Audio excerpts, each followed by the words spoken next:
क्या होगा अगर मैं एक ऐसे मूवी के बारे में रिव्यू करूं जहां रात को तो बहुत सारे लोग यानी कि इंसान से भरी हुई एक बस्ती यानी कि एक पूरा गांव होता है, लेकिन दिन यानी कि सुबह की पहली किरण जैसे ही उनके ऊपर पड़ता है वो सब गायब हो जाते हैं। सो क्या ये सब भूत है? और जिसमें हीरो यानी कि संदीप किसान अपने गर्लफ्रेंड का खुद गला काट के मार देता है।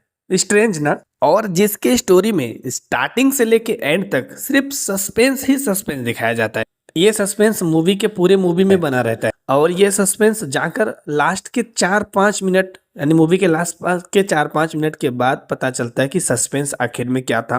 और हीरो जानबूझकर उस भूतिया गांव में जाता है जबकि उसको पता है कि इस गांव से मैं दोबारा वापस लौट के नहीं आऊंगा। तो आखिर वो उस गांव में क्यों जाता है? और ऐसे मूवी का स्टोरी यार बेसिकली आपको साउथ इंडियन में ही मिलेगा, बॉलीवुड से तो कुछ नहीं होगा। और मैं बता दूं ये 2024 में ही मूवी आई थी जो 2 घंटे 16 मिनट की मूवी है, जिसके हीरो संदीप किसान, हीरोइन वर्षा बोलम्मा और एक और जाना माना कॉमेडियन है वेनला किशोर, जो कि डॉक्टर नरप्पा के नाम से इसमें एक्टिंग करता है। और भाई इसमें इंटरेस्ट की बात यह है कि ये भी एक घोस्ट ही रहता है, भूत ही रहता है। ये मूवी थोड़ी सी हॉरर कॉमेडी टाइप की है पर इसकी स्टोरी थोड़ी सी अलग है। चलो मैं इसकी स्टोरी के बारे में बता देता हूँ। इसमें हीरो यानी कि संदीप किसान एक एक्टिंग का काम करता है, मतलब किसी फिल्म इंडस्ट्री में एक्टिंग का काम करता है, जिसके अंदर घर में बहुत सारे मतलब मटेरियल पड़े रहते हैं जो कि एक्टिंग में यूज होते हैं, डुप्लीकेट मटेरियल।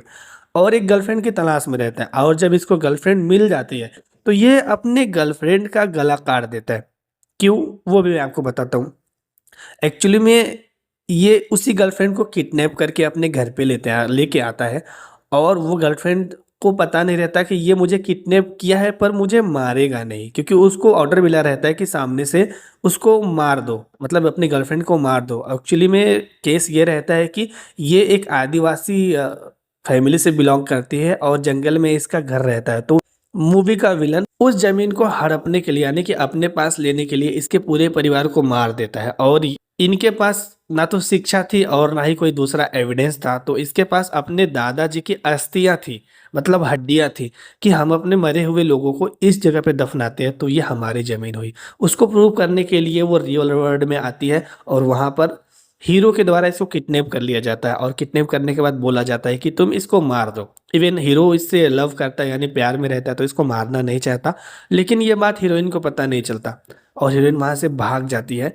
और भागते भागते वो उसी जगह पे जाके टकरा जाती है जहां पर विलन रहता है। तो विलन को तो ये अपने जहरीले वाले कीले से मार देती है, बट बाकी विलन के जो भी साथी थे आसपास वाले वो इसके पीछे लग जाते हैं और बचाने के लिए हीरो जब वापस आता है तो विलन के ऊपर छुरी चलाता है और वो छुरी विलन के लगने के बाद भी हीरोइन के गले में लग जाता है और कट जाता है और हीरोइन वहीं पे मर जाती है। तो हीरोइन को ये लगता है कि इसने मुझे मारने का कॉन्ट्रैक्ट लिया था और उसने अपना कॉन्ट्रैक्ट पूरा कर लिया, बट एक्चुअली में वो ऐसा करना नहीं चाहता था।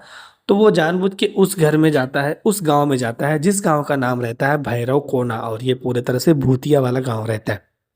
पूरी तरह से भूतिया वाला गांव रहता है और इसमें जाकर उसको पता चलता है कि इस लड़की का स्टोरी क्या था। और उसके बाद उसको बहुत ही ज़्यादा मतलब गिल्ट फील होता है, बट हीरोइन को अभी पता नहीं रहता कि वो मेरे से लव करता था और वो मुझे मारना नहीं चाहता था।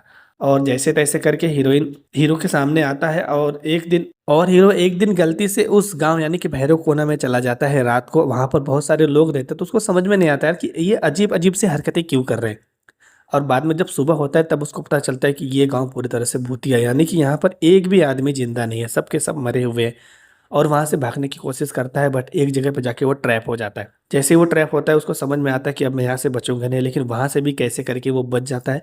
उसके बाद फिर से उस गांव में जाता है क्योंकि उसको पता करना रहता है कि इस गांव की सच्चाई आखिर क्या है। तो उसको बाद में उसकी सच्चाई पता चलती है। एक्चुअली में उस गांव के मरे हुए लोग तब तक आजाद नहीं होंगे जब तक उनके अंदर कोई गुस्सा, क्रोध या बदले का भावना शांत नहीं होगा।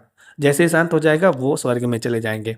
तो वहाँ की गुत्थी वो सॉल्व करता है। उसके बाद वो अपनी गर्लफ्रेंड को भी सारी बातें हकीकत बताता है और गर्लफ्रेंड का भी गुस्सा शांत हो जाता है और वो भी मुक्त हो जाती है अपने भूतिया वाले शरीर से। तो गाइज ये मूवी काफ़ी अच्छी है, मैंने भी देखी है, आप भी देखो, यूट्यूब पर आ चुकी है, आप देख सकते हो। आपको मैंने स्क्रीनशॉट लगा दिया, वहाँ से आप जाके प्ले कर सकते हो, काफ़ी अच्छी मूवी है। Thanks for watching my video.